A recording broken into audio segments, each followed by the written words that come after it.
I was in prison for 15 years. There was a skinwalker in there with us. A little background first.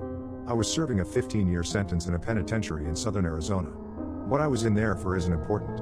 During my stay there, countless things happened that no one could explain, and even more that no one wanted to know more about. It all started with a prison legend. Supposedly, years ago something awful and unexplainable happened in the prison. Every morning we'd be woken up, and expected to stand near the front of our cells while guards visually confirmed we were present and accounted for. About a year before I got sent there, the most brutal and unexplainable thing happened during one of these routines. A man who had a cell to himself looked very off during this check. When a guard pulled over another guard to help him check it out, they found it wasn't the prisoner they were expecting at all. It was a different man. This man was wearing the skin of the other man over him. Loosely fitting, draped over him, apparently looked like a real monster. The scariest thing though was the guy wearing the skin was not an inmate. They had no idea how he even got into prison, let alone a cell.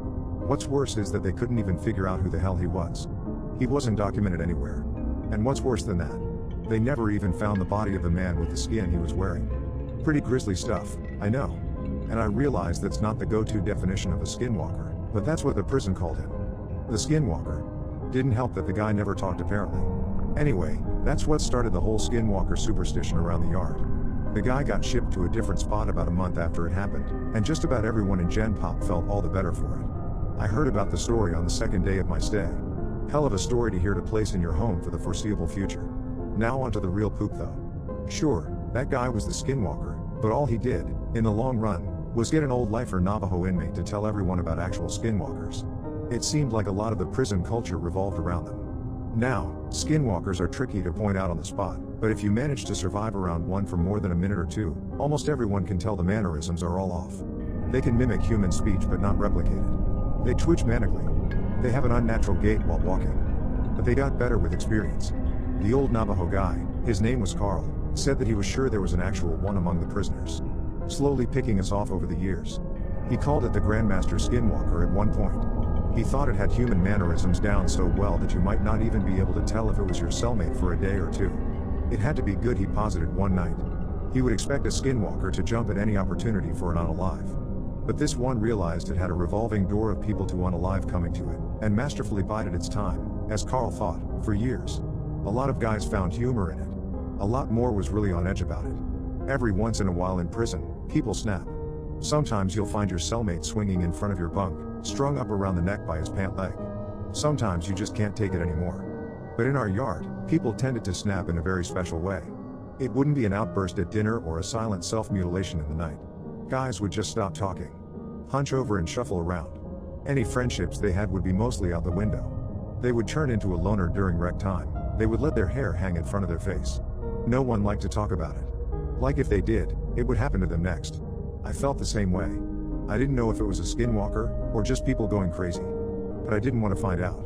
It wasn't clockwork or anything, but every time someone snapped in this way, it wasn't more than a couple weeks before they were shipped off or transferred to God knows where without anyone else knowing beforehand. Then there were the nighttime occurrences. Short, loud bursts of sound echoed through my cell block during all hours of the night regularly. It sounded like a mix of pigs dying squeals and nails on a chalkboard. Just another thing no one liked to talk about. Even scarier were the shadows and footsteps.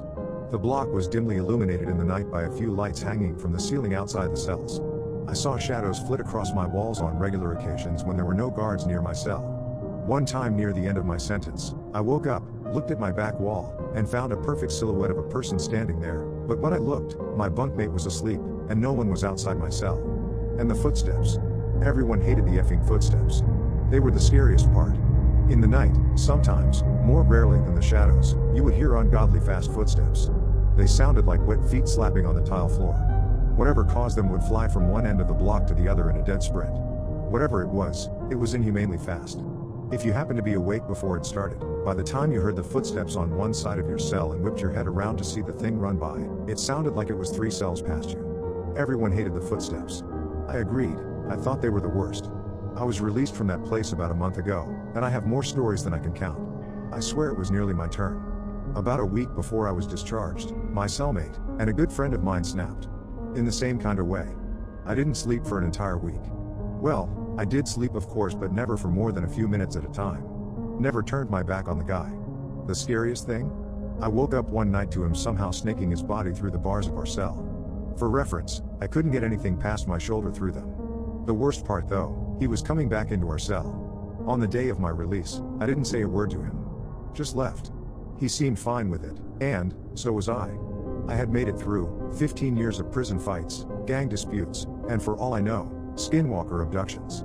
I left through the front gates, a free man. As I walked along the fence for the rec yard, I spotted my cellmate, standing off on his own, as he had for the last week or so. I shook my head, not even sure if it was him anymore. I took one last look over the yard, this time from the other side of the fence.